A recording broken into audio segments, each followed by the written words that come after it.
Penyanyi Gisela Anastasia telah buka suara terkait video syur yang disebut mirip dirinya. Pakar ekspresi justru melihat gestur aneh ini. Hal tersebut disampaikan dalam video yang diunggah di kanal YouTube cumi-cumi.com Sabtu 7 November 2020. Seorang pakar ekspresi bawah sadar Nungki menilai gestur dari tubuh Gisel saat memberikan keterangan. Dalam sebuah video berdurasi sekira 4 menit, mantan istri Gading Marten ini telah buka suara. Pada kesempatan itu, ia justru memberikan jawaban yang tidak pasti terkait video syur tersebut.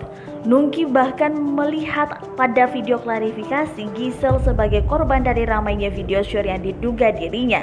Dia tidak langsung membantah mengatakan ya atau tidak, justru yang dilihat dia merasa sebagai korban. Kalau merasa sebagai korban dan bukan melakukannya, harusnya bisa mengklarifikasi itu bukan saya, terang Nungki.